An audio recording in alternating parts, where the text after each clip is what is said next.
Alright, this is video number 2 for prepping cabinet doors for paint. Now, if you haven't seen my other video, please check that one out. I already went ahead and prepped the front of these doors. I'm just going to do a little quick tutorial on the backs. It's the same process, but I want to show you guys something. So when you take the doors off, let me back up here so you can see my setup. I've got sawhorses set up with 2x4s going across to give myself a platform for all of my doors. Now we're going to hang plastic up and these are going to get sprayed. If you're not spraying, this is still a great setup if you're going to roll. But what we do is we start from left to right, top first and then bottom, and then we put numbers where the hinges go and then cover it up with a piece of tape. So that way, when we are done, we peel the tape off.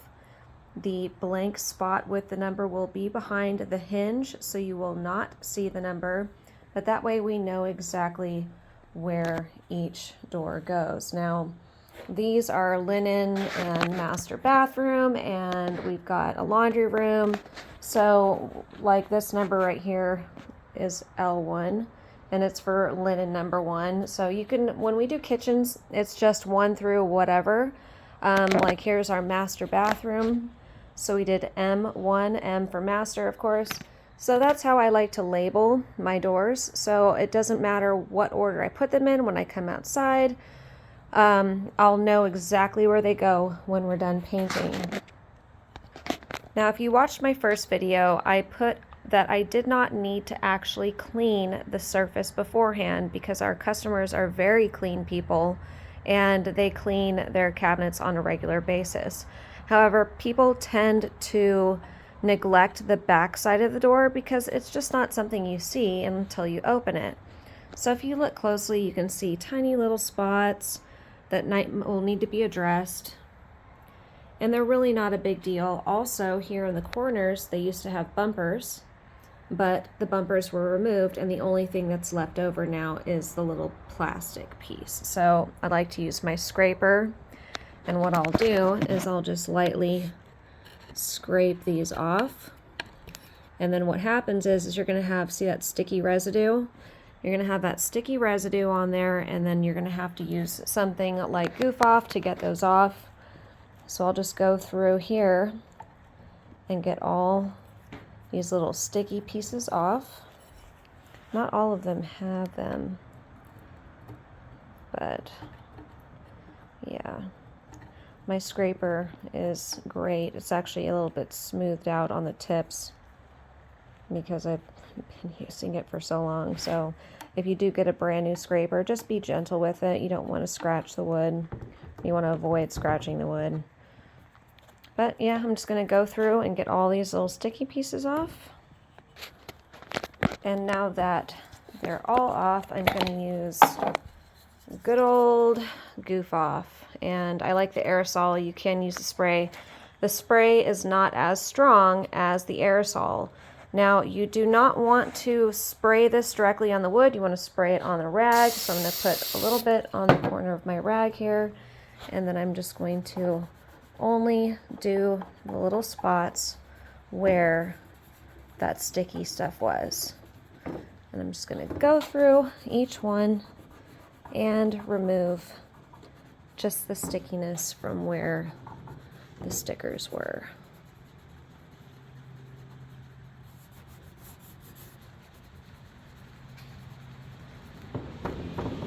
If it starts seeming like it's not coming off as easy, go ahead and put a little bit more of that spray on your rag. Be warned, this stuff is super powerful. It will dry out your hands. My hands are already ridiculously dry, but you may want to use a pair of gloves if you don't want to get this stuff all over your hands. I don't really care. I've been doing construction for so long. My hands are messed up as it is. I'm not sure what that is, but it's not coming off with Goof Off, so it's not going to come off. Now that all of the sticky bits from the bumpers are off, it is time to sand. Normally I would go ahead and take something like denatured out, or I'm sorry, the simple green, but because these are fairly clean, I don't think I have to. So what I'm going to do is I'm going to take my 180 grit sand block and I'm going to go ahead and lightly scuff sand these. And the beauty of scuff sanding is if there's residue left on these doors that you can't see before you sand, they will show up once you started sanding. And I'm certain I'm going to come across one that is going to show you what I'm talking about. So let me just go through a couple of these here. And, oh, there we go. Okay, so this spot was not here before I started sanding. See that? See those?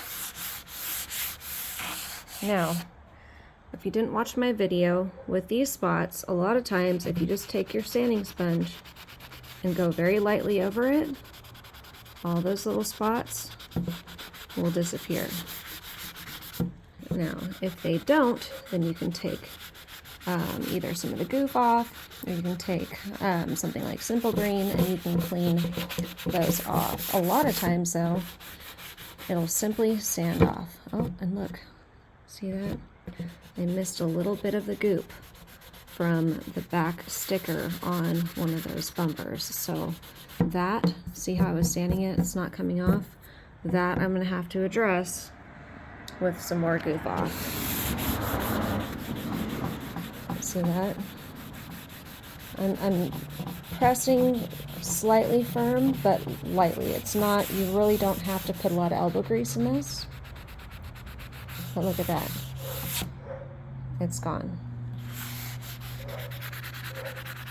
Sorry, I'm really bad at holding my camera while I'm working, so I apologize ahead of time.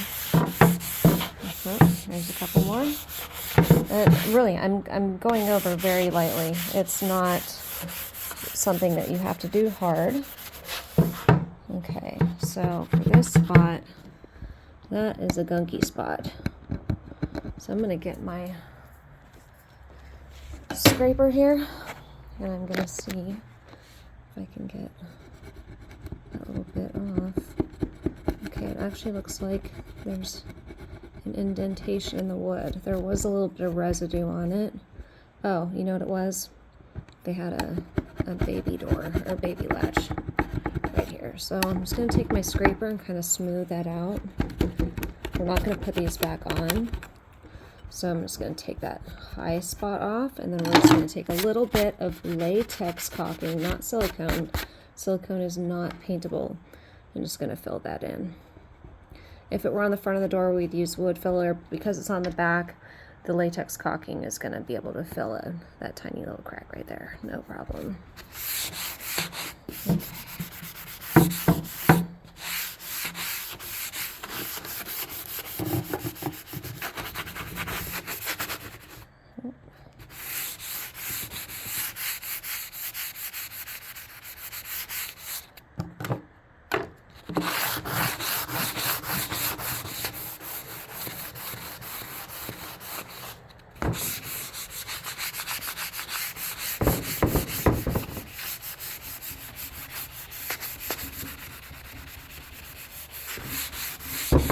Look how much showed up.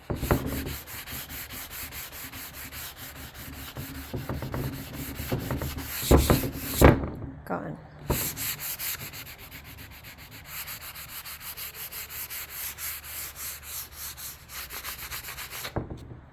There's those other spots. We're going to leave those so they're nice and flush. Look how spotty this one is. And this could be, you know, as simple as like soapy water from people's hands or whatever that has dripped down behind the cabinet. This one was in the bathroom. It was a lower vanity door, so it's very possible it's just like a little bit of soapy water. But look at that. Comes right off. Okay, once everything is lightly scuff sanded, I'm going to take my nifty little brush here because I am too lazy to plug in my shop vac today. It's Monday, I'm tired, It's a long weekend. I'm just gonna take my brush. It's a nice 4-inch thick polyester brush, and just give everything a good dusting off. All right, everything has been scuff sanded, and now it's time for my rubbing alcohol. Again, get the highest percentage that you can. The percentage is basically, this is 91% alcohol, 9% water. That's what the percentage is, and you want the highest you can. Denatured alcohol is ideal if you can get that. It is 100% alcohol with no water. I'm just going to go through and lightly wipe these off, and they'll be ready for paint.